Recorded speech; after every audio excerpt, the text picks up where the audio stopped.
She thought she could ruin my career, while my boss was quietly listening. It started with a knock on my door and a clipboard wielded like a sword.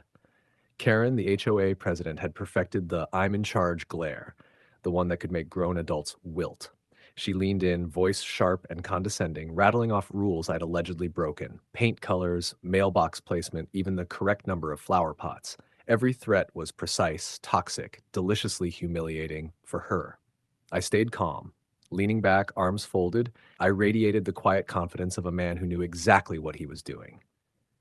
Because what she didn't know, what she could never imagine, was that my phone, carefully tucked in my pocket, was already connected to my boss. Every word, every snide laugh, every threatening decree was streaming live to the one person who mattered most in my career. Karen prattled on, confident in victory, each accusation more absurd than the last. I sipped my coffee like a king watching a jester trip over his own antics, letting each ridiculous threat pass by without flinching. And as she launched into the final warning, a crescendo of bureaucratic power, I let a tiny, satisfied smile slip. The first seeds of panic crept into her eyes, though she tried to hide it. The moment was approaching, the moment when power would flip, when her smirk would falter, and when my quiet, careful preparation would bloom into something utterly delicious. Because Karen didn't know the truth yet, but she would.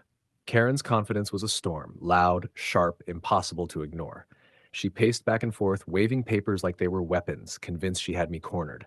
Every word dripped with authority, every finger wag a verdict. You think you can ignore the rules? Think again, she hissed, leaning closer than legally advisable. Meanwhile, I stayed calm, letting her theatrics play out. There was a sweetness in the quiet, the kind that comes from knowing something she didn't. My boss, listening live, occasionally cleared his throat softly, a subtle reminder of who held the real power. I could almost hear Karen's mind racing, trying to figure out why her target wasn't crumbling.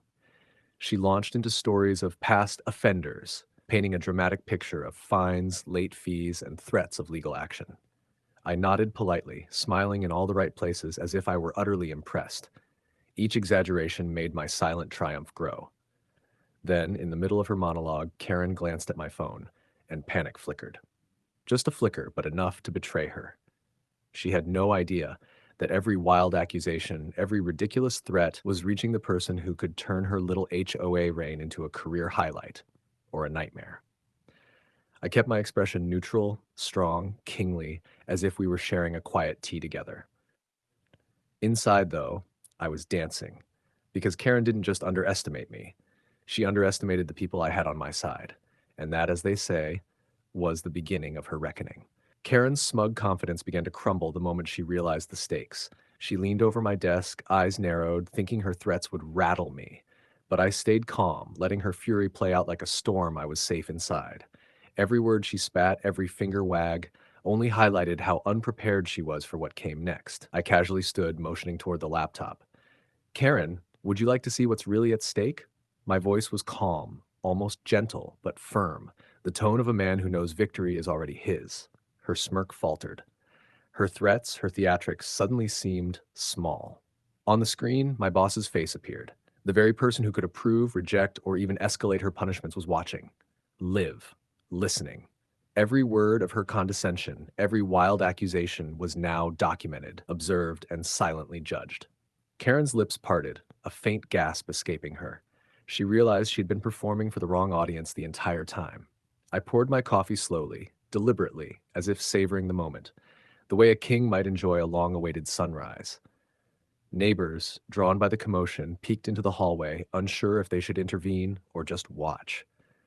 Karen tried to regain control, waving her clipboard like a weapon, but the power had shifted. Every ounce of her authority had evaporated, leaving only flustered indignation. I offered a polite smile, kingly, calm, unshaken. The quiet sweetness of justice was mine to savor. And Karen, well, she would remember this day for a long, long time. Karen froze mid-gesture as the reality hit her. She had underestimated me completely. Her threats, her theatrical fury had bounced harmlessly off a calm, prepared mind. Every over-the-top warning, every attempt to intimidate, had been witnessed by the one person whose opinion truly mattered, my boss. And he wasn't just impressed, he was quietly smiling. I leaned back in my chair, kingly, serene, watching Karen fumble, papers scattered, clipboard trembling in her hands. There was no yelling, no confrontation, just the sharp, sweet satisfaction of quiet intelligence winning. The HOA queenpin, who had thought she controlled the neighborhood, now looked like a startled deer in headlights. With a polite nod, I said, I believe we're done here.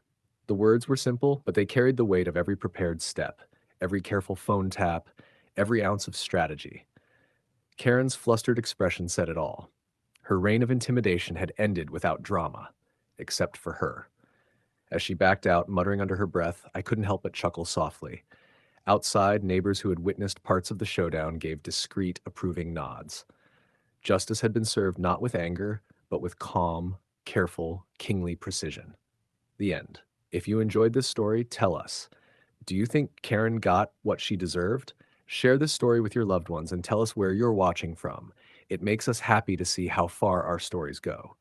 Please like, comment, and subscribe for more HOA showdowns, clever revenge, and satisfying payback stories.